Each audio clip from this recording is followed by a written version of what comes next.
arrived. It's raining pretty hard out there. I think if anyone was coming, they'd be here already. Thank you, everyone who is here in attendance, for braving the weather for this important topic. This topic today, we're going to discuss the Town of Cicero's tree inventory and management plan.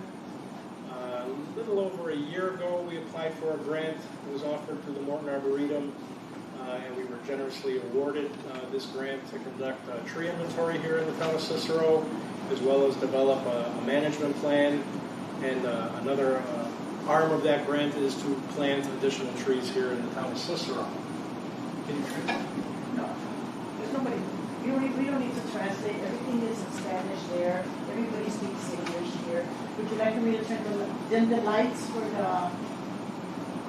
Can everyone see the screen? Okay. Trying to multitask here, sorry.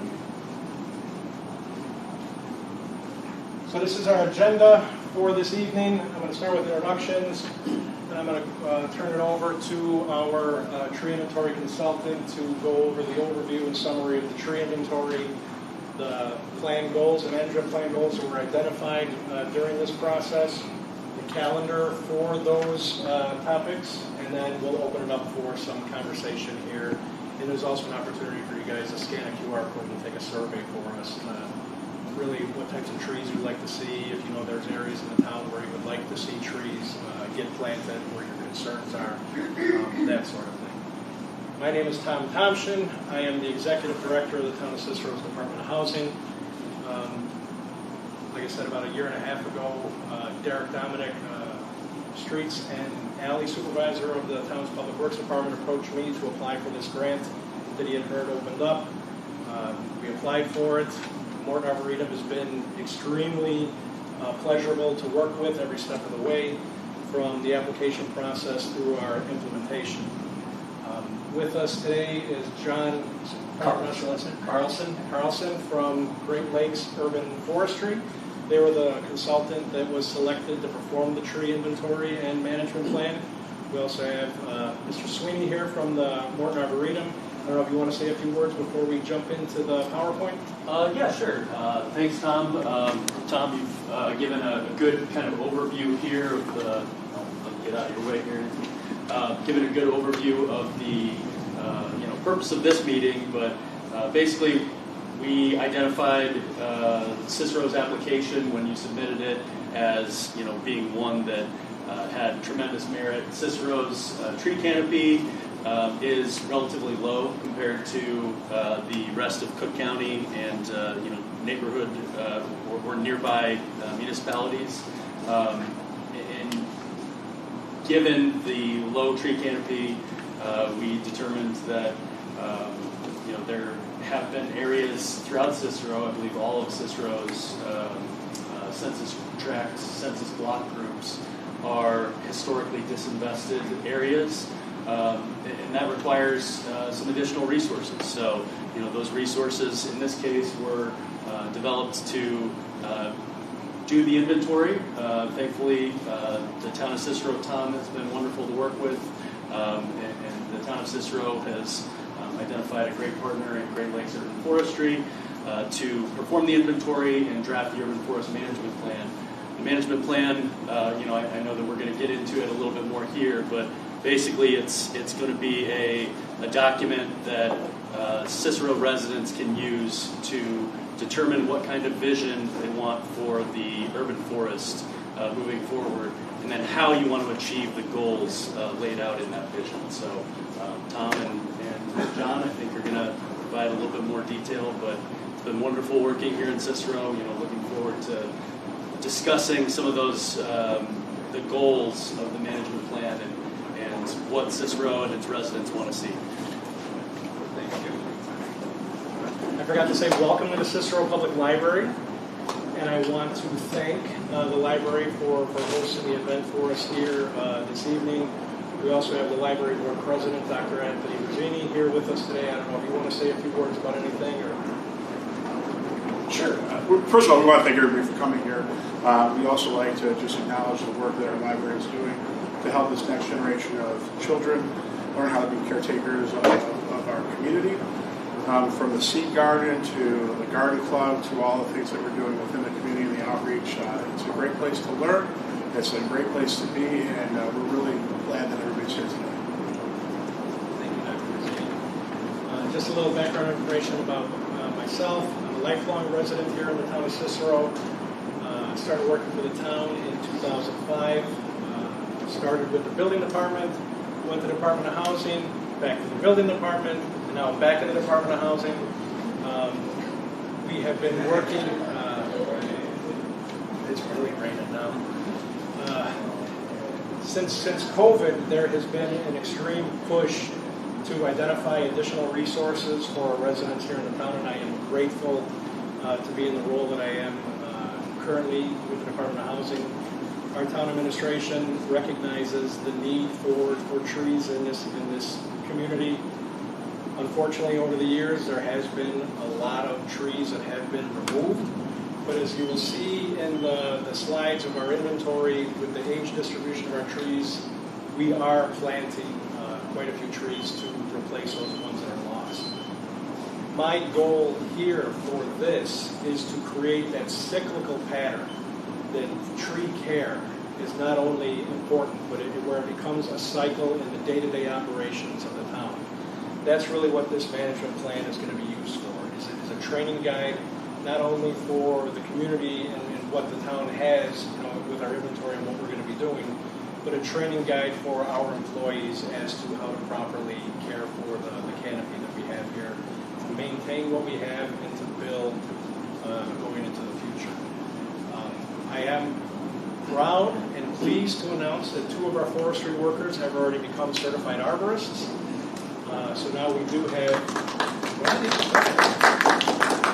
do now have 2 certified arborists that are on staff, which was lacking and was an identified gap, through this process. So kudos to the Public Works team, kudos to our forestry department. And without further ado, I'm going to turn it over to John, and I'm going to try to steer the ship here with the PowerPoint.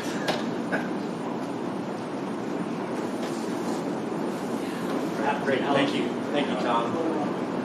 And listening to Ryan and Tom, I think you begin to get an idea of why did the town even do this? Go to the trouble of inventorying all their trees that are on public property, and then go to the trouble of coming up with a 60-some page plan on how to manage their urban forest. And it was it's really good to see a community like this take advantage of these no-match grants.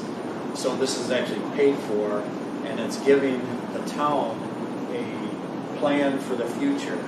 So because the urban forest is essentially infrastructure, just like streets, sewer, water, and all the hard infrastructure.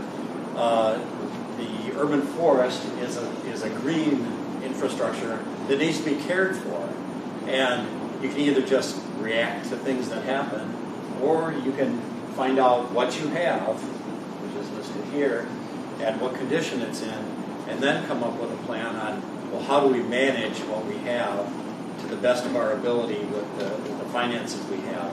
And like Tom was saying, they're looking to see consistent, steady maintenance instead of reacting to the issues that come up. And that's what the plan is about. So just a few details. I know there was a public meeting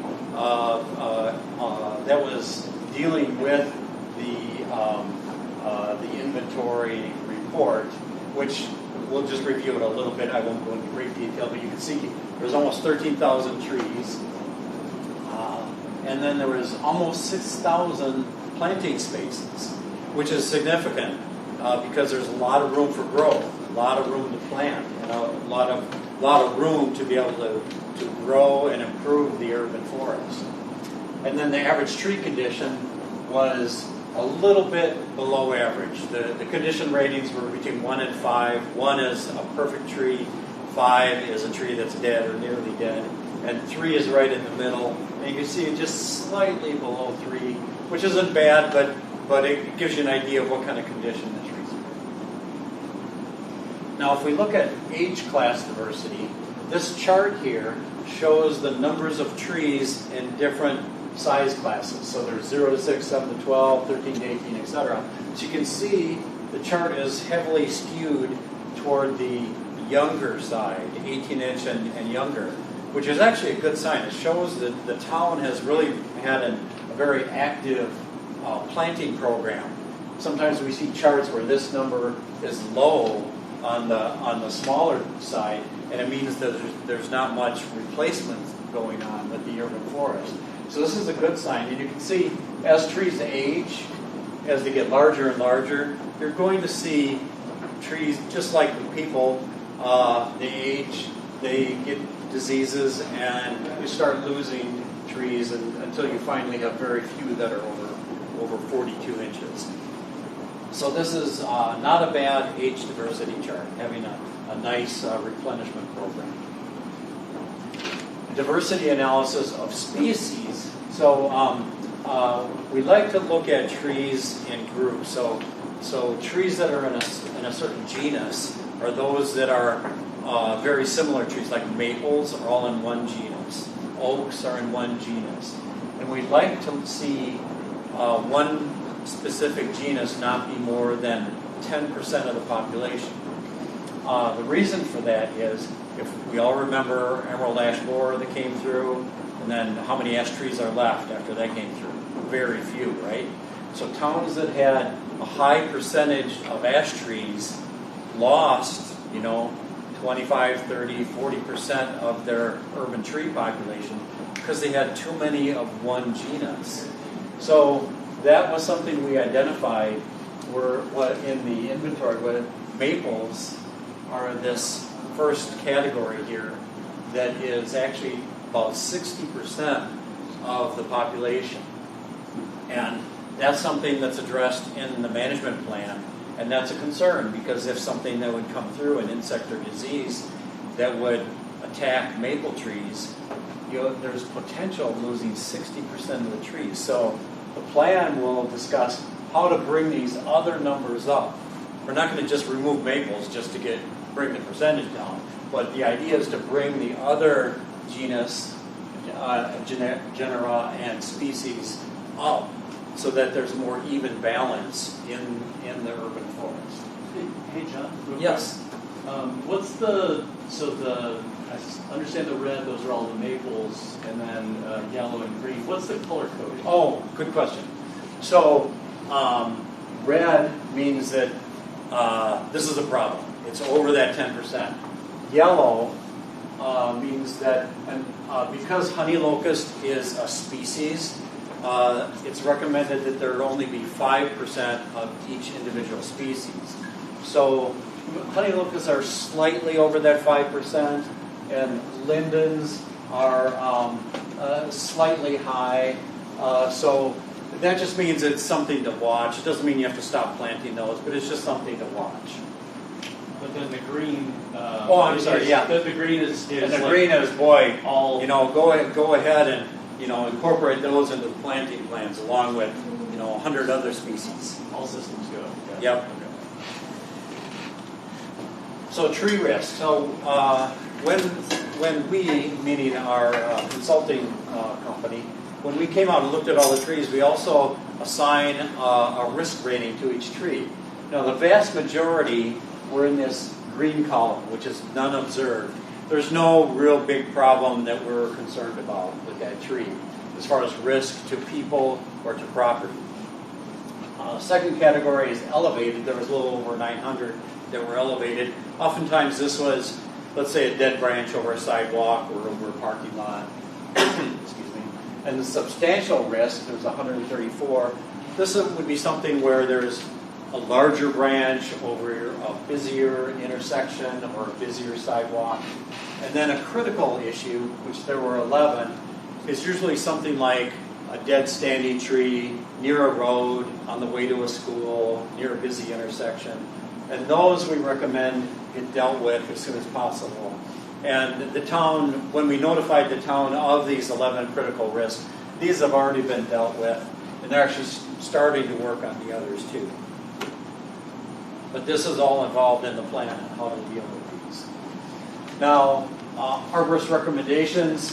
The main recommendation for a majority of the trees is cycle prune. That just means that there's a program to go to every tree every few years, whatever will determine what that is in the plan, and then just prune any things out of the tree that need pruning, dead branches or defects that are crossing branches, things like that.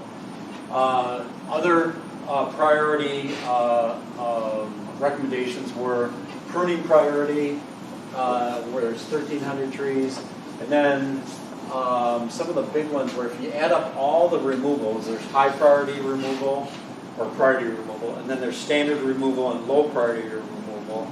All those added up to 818 trees, which is a pretty significant number for the town to have to deal with all at once. And so that's one of the things we're addressing in the plan is how do we take care of things in a regular maintenance program so there isn't one big chunk of trees that have to be removed. 800 trees, that's really hard to do in 1 year, so that has to be measured out over a few years. But the idea is by the end of, or once this is implemented, then there isn't going to be where we discover, oh, there's 800 trees to remove. You're going to be removing trees every year and keeping up with things. Can I jump in real quick? Yes.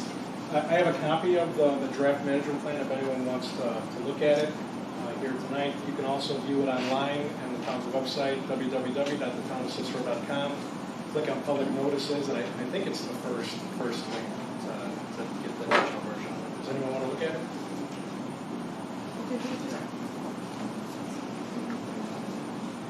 And then there was risk assess.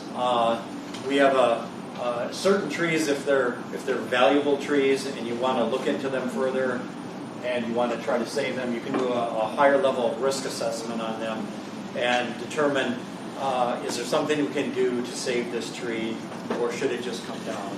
And you're assessing the risk to people and property. Question, sir. Yes. Is this strictly trees on town property and not private property? Good question. So when we're talking about Cicero's urban forest, we are only talking about public trees. So trees that are in the right-of-way, in the boulevards, between the curb and the sidewalk or on city property. So we're not dealing with private trees in this. It's only dealing with public trees that the town manages themselves. So now we get into the management plan. And first of all, we come up with goals, objectives, and strategies. All goals are overarching. Objectives are things we want to identify that can help meet the goals, and strategies are specifics. Strategies and tactics are specifics on how to accomplish the objectives. So goal number one is to come up with practices that identify that the town is going to plan properly for putting the right tree in the right place, planting correctly, and so that there's high survival rates when you do invest in planting programs. And then goal number two is conducting priority removals. We said there were 818 removals. Well, where do you start? You start with those that were rated as high priority. They had a higher risk rating and they had a higher priority for removal. So those are, that's goal number two. Goal number three, following ANSI standards and ISA BMPs. ISA is International Society of Arboriculture, and BMPs is Best Management Practices. So these are the standards that the town and its contractors and its employees should be following to care for trees and for safety practices for tree workers.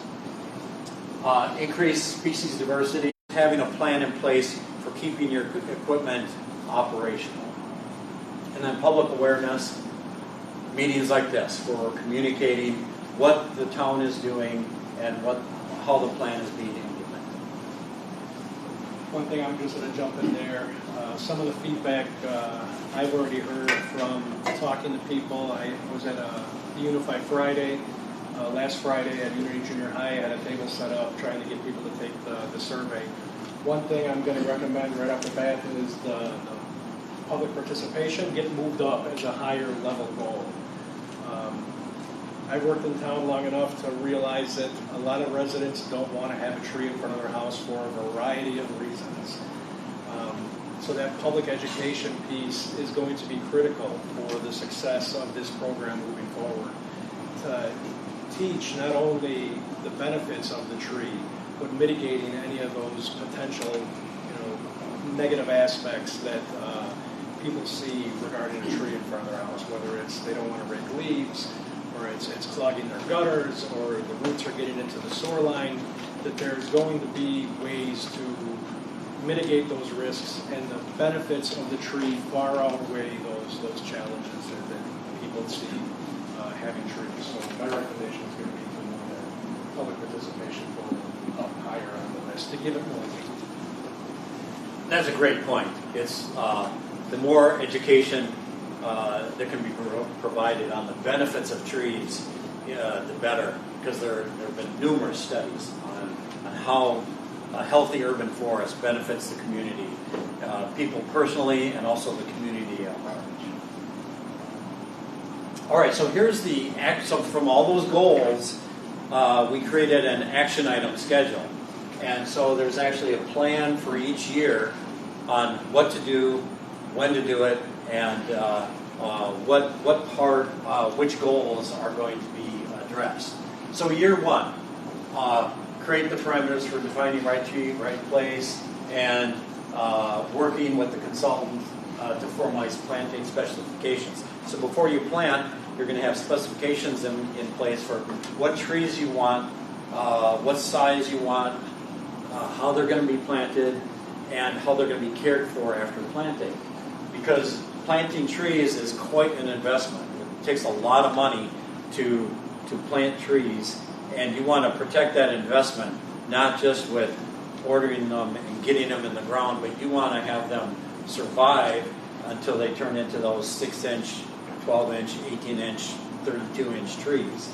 And they provide the most benefit when they start reaching those mature stages. Acquiring watering equipment. The village the town can make sure that the trees are being watered for 2 years after planting. This is crucial to survival, and it's part of that protection of the resource. And then providing the standards to staff and contractors, and then creating goes along with the planting plan, creating a list of underutilized trees and using that for the planting process. The critical risk trees have already been dealt with. And then level 2 assessments, that's the higher level assessment. Staff can take a look at those 12 recommendations and see, okay, let's do 6 of those. The other 6 we might not want to do, or maybe they will, but they'll determine that by their priorities. And then public awareness meetings, which are being accomplished right now. Yeah.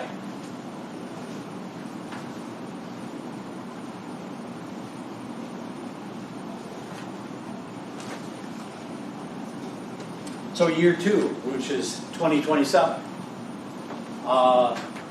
goal is to increase the tree count to 15,000. If you remember, the count was almost 13,000, but then you subtract 800 trees for the removals. So you're kind of down to around 12,000 trees in the urban tree population that the city or the town manages. So one goal is to up it up to 15,000. Now this is talking over a 10-year period. So a goal can be to plant 300 new trees a year. Now the town can determine if that's doable or not. Maybe they have to move up into that, start with a manageable number, but it's a goal to shoot for. And then priority removals, creating an RFP. The town does a lot of their removals themselves, but maybe it's going to be too many to try to all do themselves. It might have to be contracted out. So you create an RFP. Priority pruning. 740 trees to be priority pruned. Now there are actually almost 1,500 trees that were recommended for priority pruning. But to try to do 1,500 priority pruning jobs in 1 year would be very taxing on the budget and on staff. So these will be done over several years. And that's starting on staff training, and they've already got the 2 certified arborists, already went ahead with that training and certification, which is great. Maple trees, we're recommending not planting maples for the first 4 years. Not that we won't have any maples planted ever again, because you don't want to have a big gap in the population of maples, but just to try to, let's get some other species in there for a few years. And then we can start adding the maples back in. And then you start getting young maples growing up into the population. But for the first 4 years, let's hold off on planting some maples. Tree protection standards, goal number 3. When there are construction projects going on, trees need to be protected. They need to have their trunks protected. They need to have the crown protected. But most of all, they need their root zone protected. Because what do you see in construction zones? You see tractors and trucks running over under trees and parking next to trees. Imagine what that does to the root zone, compacting the soil. And then 5 years later, the tree dies because of that soil compaction.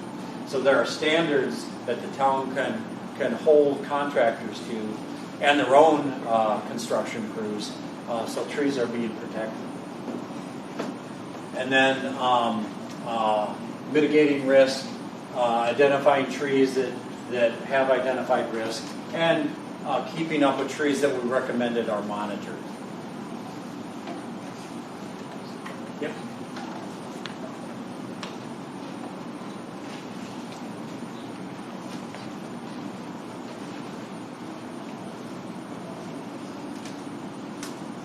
So year 3, 2028. Train in-house staff, goal number 1, establishment pruning. Train in-house staff to conduct establishment pruning. Now, establishment pruning means you're pruning a young tree to try to get it to grow correctly. Now, imagine you have a tree you put in the ground and it's grown for a couple years, and sometimes you can get poor branching structure. You'll have branches that are too close together like this, or they'll be crossed, or they'll be too low. And can you imagine if you don't prune that tree when it's young, when that tree grows large, you're going to have large branches that are too close together and they can split, or large branches that are crossing. And if you do this establishment pruning, you can have a staff member go around to the trees that were planted, and we recommend in the 3rd year after planting, let the tree get established first, get its roots into the ground and growing. And then have a staff member go around with, you can just, usually with the hand pruners, you got branches that are too close together, then you snip one off, get rid of it.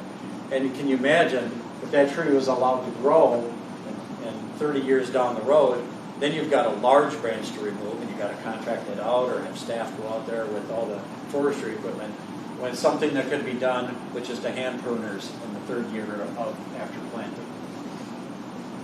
Again, continuing with the priority pruning. This is actually the second half of the priority pruning.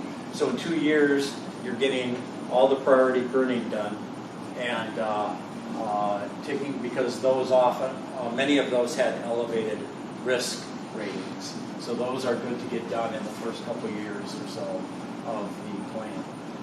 And then 1/3 of the standard removals, because there were so many standard removals, we divided it up into thirds. So taking care of the priority removals first, and then going by thirds of the standard removals.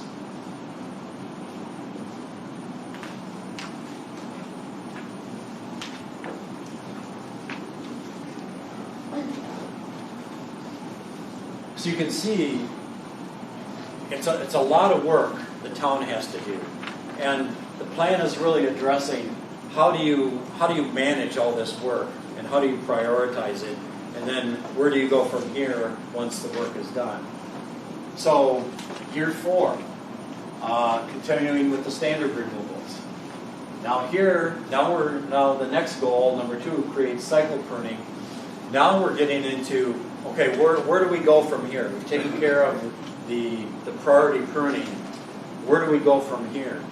And you can create a cycle pruning program. And what, as I explained before, what you're trying to do is go to all the trees in a certain period of time, and we categorized it as a 6-year cycle pruning program, which means that the town is divided up into 6 zones, and every year a zone can be pruned, and every tree that's publicly owned can be looked at and determined if it needs pruning. And that way you're catching problems as they're developing, instead of waiting a number of years until the problems become much more difficult to rectify. This was it's basically our public works zone map, where we're using the exact same zones as our public works garbage pickup map is 1, 2, 3, 4, 5, and 6. We think that's doable. Yeah, and a good point. They already had the zones existing, so six years was a good number to shoot for, and this way you're evening out the maintenance schedule instead of big jumps in maintenance and then not doing anything for a few years and then big jump in maintenance when you have an inventory again. You're pruning these trees over time, and actually the trees improve in their condition over time when they're looked at regularly. So your costs actually go down over time when this program is in place for a number of years. Maintaining an inventory. You can use the staff themselves, if they choose to, can keep up with some of the inventory updates with when trees are removed. They can have tablets, and they can mark when trees are removed. When trees are planted, they can be added into the inventory. So that can be something if they have time. Otherwise, when the inventory rolls around again, a consultant can do it. But there can be some updates that are ongoing. Goal number 4, decreasing the percentage of maples. This is year 4, 2029. Starting to put in some maples into the planting plan. We said, how about 2%? So if you're planting 300 trees, that would be put in 6 maples into the plan, and then you can start having some maples that are in every planting plan, but you're not overdoing it, and you're still emphasizing those other species to incorporate into the planting plans to bring up those percentages of other species that improve diversity levels. I'm going to jump in real quick. Yeah. So to talk about the maintaining the inventory going forward, including the trees that were planted last fall and the trees that are getting planted this spring, we built into the bid package that the contractor is responsible of giving us the ping GPS coordinates and the date of planting in a spreadsheet form, so we can import that data into our GIS inventory. So planting is maintained going forward. The tree removals, we're keeping lists and we're sending them to our town engineer to get the GPS coordinates, because we don't have the equipment to ping the actual GIS coordinates. But we are working on acquiring the technology for our staff on the street to do them in real time. And goal number 4, increasing species diversity, reviewing acceptable, unacceptable planting lists. We recommend that every few years that list get reviewed, because interestingly, things change over time. We're never gonna topple the maples here. Don't worry. Because interestingly, a number of years ago, Callery pear, sometimes known as Bradford pear, ornamental pears, everybody's planting them because they're so pretty in the spring and lots of flowers. And actually, in many communities, these are now on the unacceptable list because they are. Right. Because they're so invasive. Birds eat the seed, eat the berries, the seeds go all over the place, and then you have a calorie pair forest growing up in every open field. So that's how things can change over time. And maybe there's new species that are being planted that have been researched and now are ready for using in communities. We can also look at, there's climate change, are we going to ever become zone 6 here? Right now we're zone 5B, but Cicero here is probably kind of borderline. And so maybe in a few years, maybe in 10 years it'll be 6, we don't know. And then maybe some different species can be planted. You have more variety, more diversity. So just something to be reviewed every few years.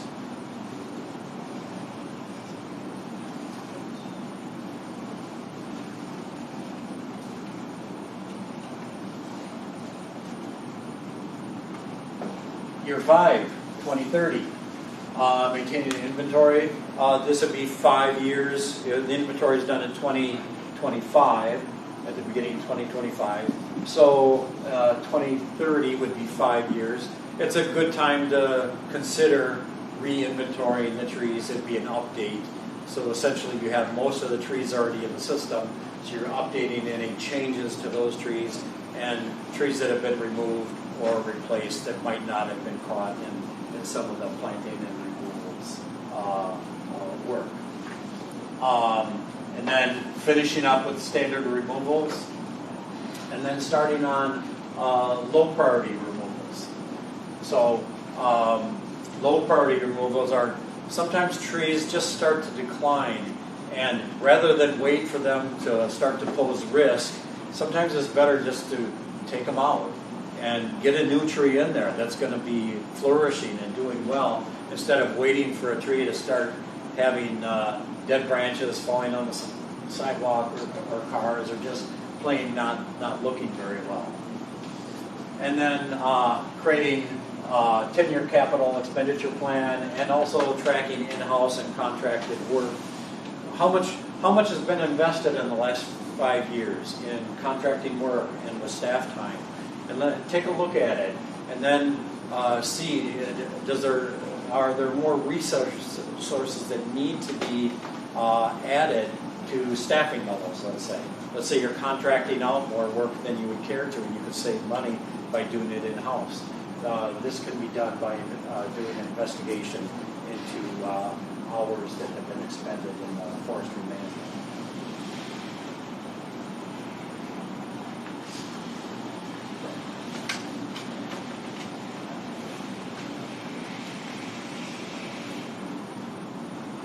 Now years 6 through 10, so it's through 2035. Finish up the low priority removals in year 6. And then addressing tree risk. Now, the town is addressing risk because they've had an inventory done. And then they're removing or mitigating risk that was found by pruning or removals or doing higher levels of assessment. You can also come up with a tree risk policy and tree risk procedures that can be incorporated into the town's risk management program. And you can formalize all of this, so there's a system in place to do level 1 risk assessment, level 2 risk assessment, level 3. And these are all higher levels of assessments that can be done when needed.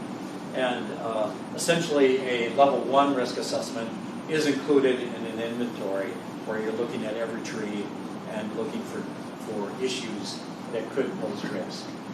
And this is something that the town can do. I mean, they can do it in year 6 or 7, or they can do it sooner if they need to. But just wanting to put it in somewhere. So what this action item list does, it takes all those goals, all the data that was incorporated into the plan. How do you deal with all of those mitigation issues, and what do you do with all that? Put it into an action plan, spread it out over a number of years so it's manageable, and then implement the plan, which the town has already done. They've already started on the priority removals, and getting staff certified. So it's a plan that's in place, and it can be changed over time. Let's say you do another inventory, you're going to have new data. The plan can easily be changed or added to, and over time. And so it's made to be a living document, if you want to call it that, where it can be changed and can be added to, and improved. And that is the management plan. Give them a round. Thank you. That brings us to public comment and discussion. If there's any questions about the plan or just comments that you want to let us know about, one second. The QR code on here, if you scan it, it will take you to the survey. Like I said, I think it's 5 questions, real short, easy to do. It's in English and Spanish, same QR code, it's English and Spanish combined. But yeah, I saw a hand here. Once the sapling is planted, how long, how many years would it take to actually be beneficial to the ground around it? Your answer, day 1. Well, it's benefit, right? It is true. It's beneficial from the get-go, even aesthetically. As far as the canopy volume, small tree, very small canopy volume. So as far as the benefits of intercepting pollution and providing oxygen and cooling effect, very small for a small, a little tree. But once you start getting into the 10, 12-inch size, they're it's like a teenage tree. Then the benefits start becoming exponentially larger because the canopy just becomes much thicker and larger, and as everyone can tell, by the time you reach 18, 20 inches, you're providing a lot of benefits through the thick canopy, and it really is exponential. It's more than just increasing 5 times between 6 inches and 30 inches. It's exponentially increasing the benefits. Yeah, and I've sat through enough of these meetings with Ryan, and I always love what he says is trees are the one infrastructure that gains value over time. Most infrastructure, as soon as you build it, it starts deteriorating. Trees, the natural infrastructure, gains value as it grows. So, yes, short answer, day 1. Longer answer, take some time to grow that canopy wide enough to really see the benefits. And the best time to plant a tree was yesterday. The next best time to plant a tree is today. So, just to clarify, the person behind me mentioned what type of trees are involved in this project. It's only on public spaces. Could you define those? Just to clarify, what are public trees? So public trees are any trees that are in the public right of way. So either the parkway from in between the street and the public sidewalk is what we call the parkway. We also inventory trees that are at the town hall campus, the community park that the town owns, the Phil Fuentes Disability Park that the town owns. Clyde Parks we did not inventory, and no private trees that we inventory. We didn't inventory school property trees. Only what the town of Cicero is responsible for. I will say too that so the Morton Arboretum and in conjunction with a lot of different universities that do, because a lot of the time this costs a lot of money to do LiDAR surveys where you're evaluating what the land use is in different areas. So you're able to say oh, this is an industrial area where you've got space, but it might not be planting space because it's industrial usage. It might be hard paved surfaces. But I think all that data from Cook County in general says that I think the vast majority of planting space is on residential property, private property.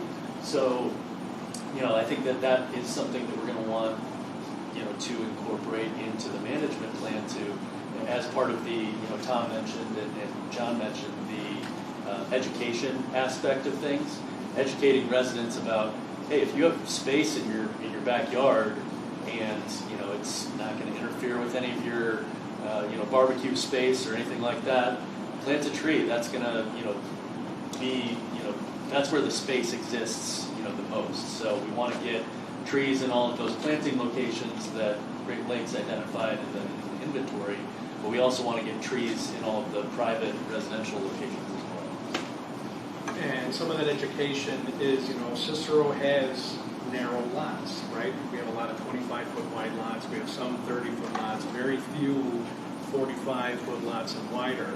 That right tree, right place, it has to be a part of that training and outreach.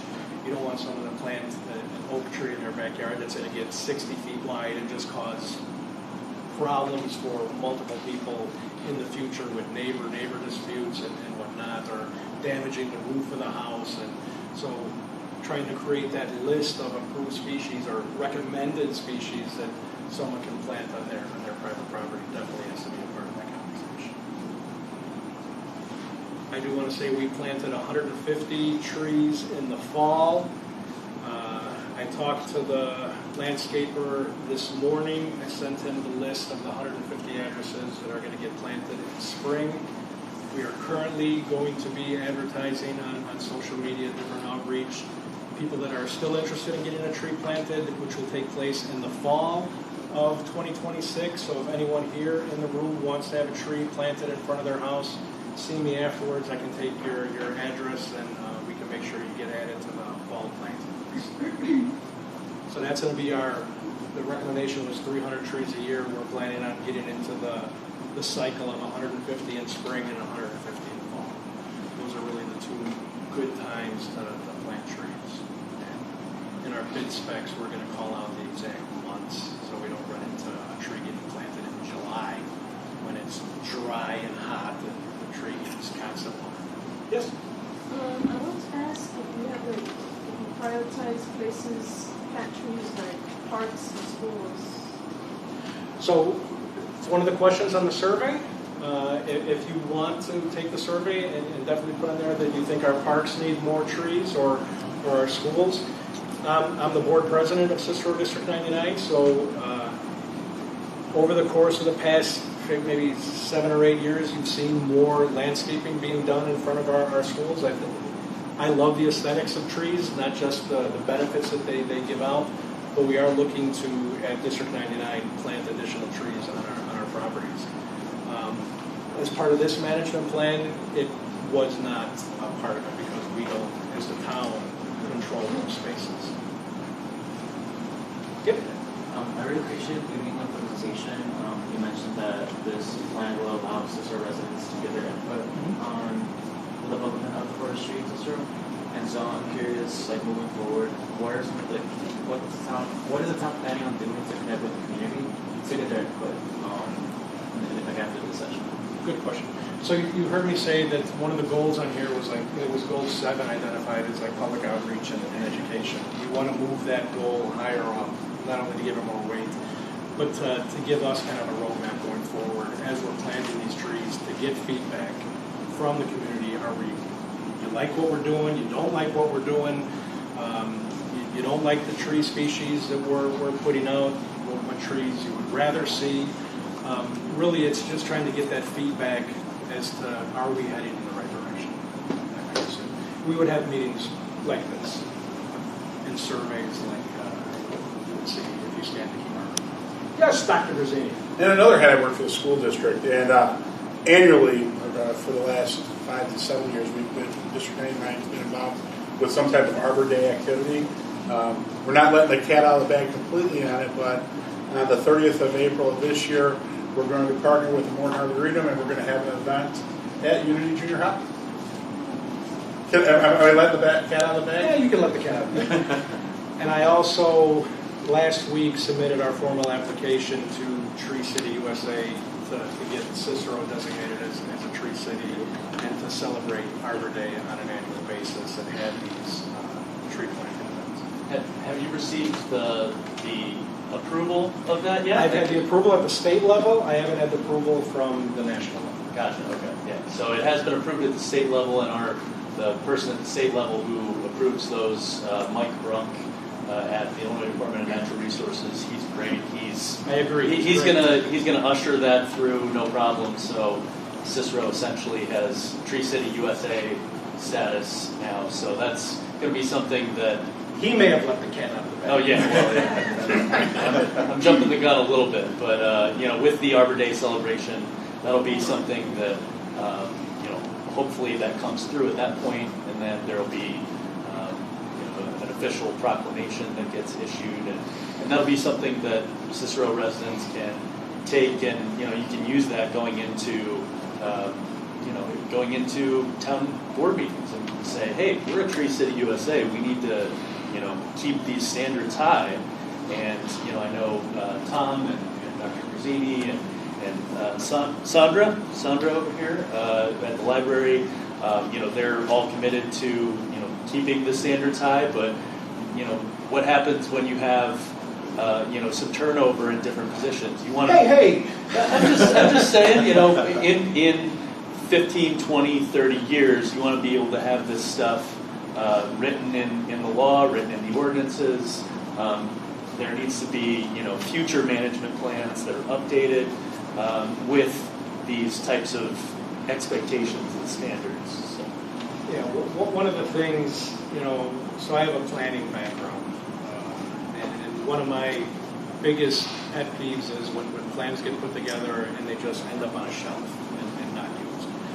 One of my biggest goals throughout this process was to make sure that this document is one, obviously, we're going to get input, from the public, but I wanted to make sure that Public Works was able to, work with this document. And constant conversation I've been having with Public Works, we feel collectively that this document is going to get used and it's manageable for us. We don't want to set us up for failure. We don't want to approve a document, have the town board approve a document, and then be in non-compliance right away because it's stuff that we cannot handle. So I think the 10-year plan is reasonable. Obviously, I wish it could be a 3-year plan and we can get all those things done at the same time, but we're at a point in time where we have to assess, our own capabilities, our own budgets, our own budget constraints. But there is active, support for the tree canopy moving forward. So I'm thankful for that. I'm grateful for that, and I'm grateful to be a part of it. So, and I'm also grateful for all of you being here. I think it stopped raining. I don't hear it hitting the roof anymore. So hopefully when we leave, we don't get soaked. Any other questions, comments? Yep. Yeah, you were talking about planting 150 trees this spring, and there's a availability to sign up or an opportunity to sign up for that. My question is the education aspect that you all were talking about part of that process? Like if I sign up today, will somebody work and figure out what tree is best for the situation in front of my home? Great question. As of right now, the educational portion is not completed. You submit the address. I'm just going to show my cards. I pull up your address on Google Earth. I'm looking to verify that there's either a tree there or not a tree there. If there's a tree there, now someone's going to have to go out and verify the tree is no longer there. I'm looking at the width of your parkway. Some parkways in town have very narrow strips, like Central Avenue or 50th Avenue. They're very narrow. We're not going to plant a tree that's going to get very wide. We're going to plant more columnar trees. The tree species that we have really are dependent on what we think is going to be available in the nurseries. We're going to pick a mixture of trees, some large, which will get large, some columnar, some extremely thin for those really narrow parkways. So whatever condition your parkway is in, we will plant the right tree in the right place. It's the best answer I can give you there. If someone requests a specific tree, like someone called in last year, I want a ginkgo. Okay, they got a ginkgo, it's going to get planted this spring. The male version, not the female version, that makes a mess and smells, I guess, when they bloom. But yeah, so if there is a specific request a person has, they can request that specific species too. And if it's the right tree, right place, we will definitely. Yep. Is there a space online or in person where like folks can come in to like is there like a space online or in person where community members can check in on the progress of the plan or just give their input or for future workshop dates? As of right now, it's really just that QR code from the survey.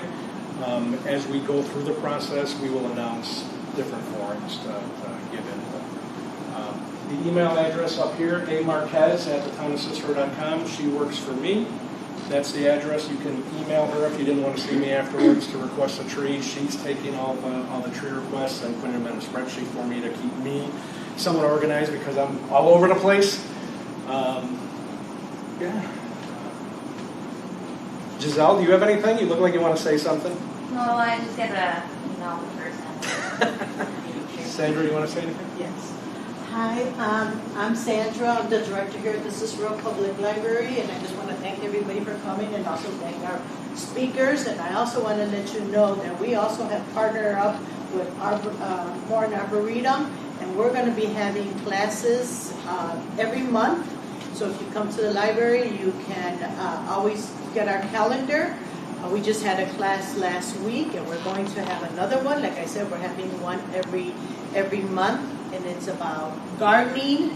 We also have our seed library that just opened. We're going to be planting around our area, and if you would like us to help you, we're also going to have teachers that are going to come and show us where you should plant or how you should plant. And so please take advantage and come and see us. I'm going to say it also in Spanish because we do have a Spanish speaker and she just came in, so I want to let her know.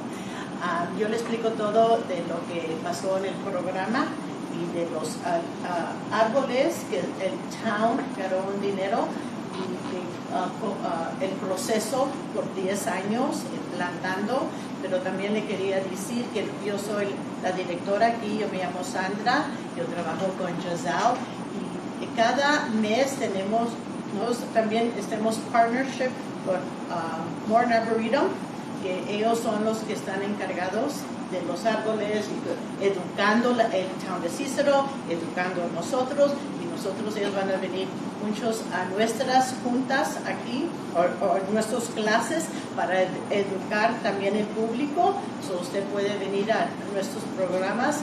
Vamos a tener un programa una vez por mes, que vamos a tener uno la semana pasada, vamos a tener otro el 18 de abril, y también va a venir muchas personas platicando cómo plantar. Ya la biblioteca de semillas ya se abrió, si gusta ir a escoger unas plantas y para que plante, pero también van a venir maestras y cómo plantar una planta y dónde y todo eso. Por favor, vengan a visitarlos y regístrese por nuestros programas. So we're going to be having these programs once a month. And like I said, in April, we're going to be doing at the end of April with Unity High. With Morton Arboretum, we're going to be doing a walk around the neighborhood, in our parks, where do we need trees and stuff like that.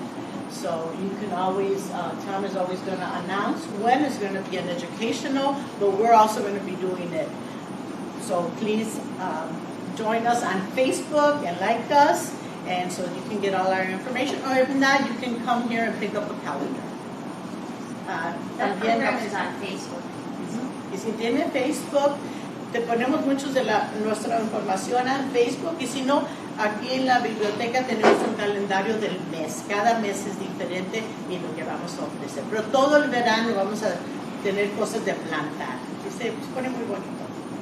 Si quiere ir a escoger unas semillas. And I left some seeds on the table. They're butterflies, so if you help yourself, take as many as you like. But our seed garden is already open. So we'll have a big variety.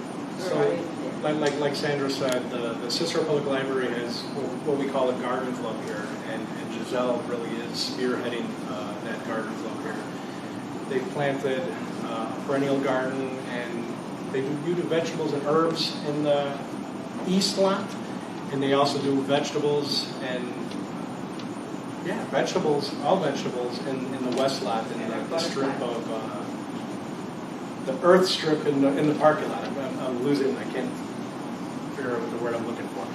I will say that this next class in April, I think, is probably one of the most popular ones that they're doing, and I'll let the cat out of the bag. I'm teaching hydroponics, and we will split, annual or house plants, wash the roots off, and plant them in glass aquarium jars. To be the third year we're doing it, and each year more and more people come, and you get to take home your own hydroponic plant. At Home Depot, I think they're like $30. You'll get one for free. So it is a pretty fun class. I tell some good stories during that one with my experience with gardening and plants. So if you guys enjoyed our speeches here tonight, definitely come out and see us in April. I have one in my office from the program, and I don't necessarily have a green thumb, but it's survived. All you really have to do is make sure you give it water. What kind of plants is it? He's got both those. Yeah, we'll have like 6 different varieties of plants that we'll split, and I also take cuttings of. I'll tell the story today. My grandmother had an inch plant. It's a Purple Heart inch plant, and she had it my entire life. And I always remembered it in her backyard. And when she passed away, I took her plant home with me, and I do cuttings, and I give the inch plant to different people. So when I bring the cuttings here, I say, you're going to take my grandmother home with you, and you're going to prove to the world that my grandma was here. So, and that's always the first one to go. Everyone runs and grabs my grandma's plant. So it's a good time. It's a good time. I'm really happy that the library is embracing gardening, because you build more than just taking care of a plant. If you're gardening, especially vegetable gardening, you're creating food for yourself. If you have children and you're going to teach them how to grow plants too, you're building a bond with your child or your significant other. It's more than just getting your hands dirty. It's living life. And, from the bottom of my heart, it's without plants, without trees, there's no life. So they was said, where there's life, there's hope, and where there's hope, there's life. So let's keep hope alive in Cicero. I did have a question for John, and I'm wondering just kind of about the number of trees that are, I think the plan specifies like 300 per year, 300 annually that are going to be planted. Is there a number, because I know we want to increase the canopy over time, and it's kind of a moving target because the canopy is going to increase naturally as the trees get more mature. But is there kind of an expected number of, once you get through the period where you're doing the recommended removals, is there an expected annual just removal of trees that die due to natural causes? Is it a percentage of the total? And then, like, how many trees do you need to keep ahead of that? That's a very good question, because it's kind of a guessing game as to once you start getting the maintenance into a regular maintenance schedule. Actually, how many trees are you going to do? Like right now, it's 800. What's the time frame those built up in? And so we guesstimated 100-ish, but that might be high. It seems high, but we wanted to go conservative. So it is a good point, because you'll be gaining the 300 a year, and then you'll be losing 100 a year. So the net gain is maybe 200 a year, and but you are gaining. And then if you're trying to get the capacity of the stocking density, as it were, up to maybe up instead of around 60% up to 75%-ish, that'll take a number of years. But that's why it's a living document, of course. So see how things are going after 5 years, and if we need to adjust the plan. Is there, I know that, all of this is, and attempts to plan with limited resources, as every community has, limited resources. Is there any additional way to project, like, is this going to be enough? Is 300 trees per year going to be enough? Or maybe that's going to be more than enough to increase the canopy. Is there any other way to project that out, or just kind of wait and see? I think it's kind of making a guesstimation of what will losses be once the maintenance program increases the health of the urban forest, and you start having those higher quality trees because they're being pruned and maintained regularly. Your losses are probably going to go down because you're not going to have trees splitting because they haven't been pruned and things like that. So it's to start off with, you're trying to get trees in the ground, and then we'll adjust. The town can adjust the numbers as you're seeing how effective has the maintenance, the cyclical pruning, and the regular maintenance been on keeping the forest in a healthier state. Yeah, I think the biggest challenge is going to be finding 300 willing people a year. I mean, it's town property at the end of the day. We can say we're sticking a tree right here, but we want to have that buy-in from the owner requesting it, because they're going to help us water it. They're going to help us make sure that it's healthy. They're going to make sure to call us if something is wrong with it. If we stick a tree in front of someone's house that didn't want it, I'm not watering it, and the chances of that tree's survival goes down exponentially. I would kind of, just following up on that, I think that's a perfect segue into my other question was, I think that highlights the importance of education and information awareness, educating the public about the benefits of trees, so that they're not saying, hey, this tree's bothering me with all of its leaves or its roots or whatever. Trees actually provide these tremendous benefits. And Tom, you made a joke earlier about being all over the place. And, it wasn't a joke. No, but Tom, given the people that I've worked with other communities, Tom is head and shoulders above the rest when it comes to adopting across the board, full steam ahead with a bunch of different programs. So Cicero has, as I think we all know, Cicero has significant problems with stormwater management. And I think the town of Cicero has been really pushing forward. Tom has been instrumental in this with partnerships with Metropolitan Water Reclamation District on seeking grants to expand the gray infrastructure, but also green infrastructure projects within the town of Cicero. And so, I think that's something that, as we kind of put the finishing touches on the management plan, everybody's input will be very helpful for that. We're going to want to take that input and put it in there in a way that showcases how do we share all of these good things that are happening in Cicero, so that everybody's aware of the benefits of trees. You plant these trees, they're going to start absorbing much more of that stormwater over time.